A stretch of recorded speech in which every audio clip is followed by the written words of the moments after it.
When the United States finally became the United States after the Treaty of Paris was signed, and England decided to accept and recognize American independence, and they gave the United States a certain part of what used to belong to the British, England, in North America. They gave them that land as the United States. And so the United States became their own country. They had land to what is now Maine, down to above Florida, into the west to Mississippi, and along the Atlantic coast. So those 13 colonies become the first 13 states. Now, you might think that winning the war was the hard part, but actually trying to keep the new country together after the war was won might have become even harder. The war was won with George Washington in charge of the army. And a lot of times when you have an army that fights against its government and leads a rebellion, the general of the army a lot of times ends up taking over afterwards and becoming the new leader. Now, we know that George Washington becomes our first president, but that's not how it happens. When the war is over, he turns in his commission. Basically, they hired him to be a soldier and he resigns. He says, I've done my service. I thank you very much. I'm going to step back and I'm going to go home. He could have taken over at that point because he was so widely popular after they won the war. He could have just taken over and ruled the country as almost like a king, which wouldn't make sense because they just fought against a king. But he didn't. He went home and he didn't even ask for pay. He submitted bills for money he spent, but that was it. Then he went home.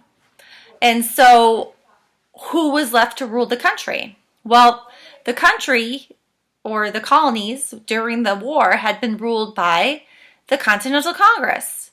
And the Continental Congress had an agreement card called the Articles of Confederation. And these were like the rules that they used to run their new country while they were fighting against the British.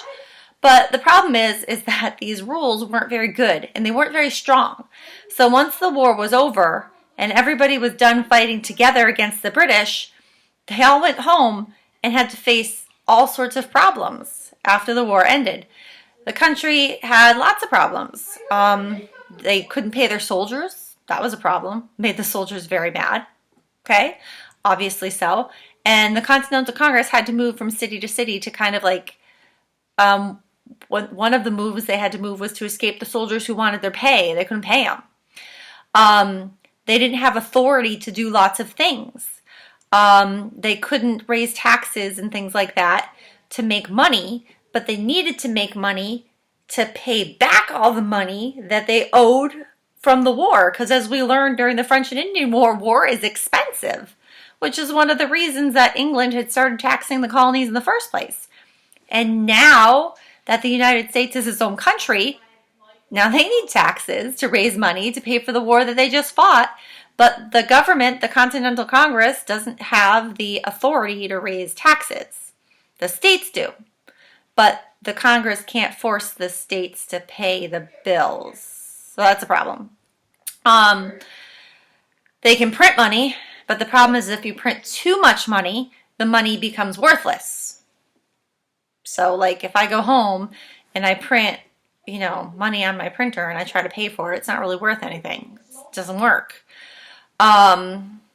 They couldn't raise an army. So the Continental Congress could not raise an army.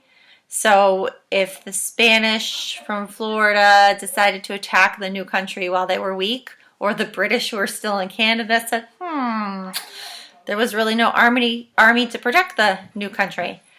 And a lot of these soldiers who weren't getting paid and people who were poor or farmers in different areas were expected to pay taxes to help pay for the war, but they couldn't afford to, especially farmers and former soldiers in Massachusetts, your state. You guys are troublemakers.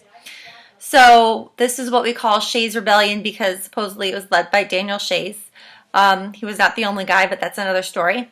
So all these people from western Massachusetts, our end of the state, get together and they say, listen, we don't have money to pay these taxes. It's not our fault. You're not paying us the money you owe us for being soldiers. taxes are too high. We can't afford it. This isn't fair. All these people on the other end of the state are telling us what to do. And so they went around and started closing the courthouses. So the courthouses couldn't take their land because they could take their land if they didn't pay their taxes. So Daniel Shays and his men go to Springfield to close the courthouse there. They try to attack the Springfield Armory to get weapons from the arsenal. Then the state militia comes to stop them, and there's a battle. 4 of Shays' rebels die, and Shays' Rebellion is pretty much over, but this just shows people that the new country is a mess, and we're going to have to do something about it.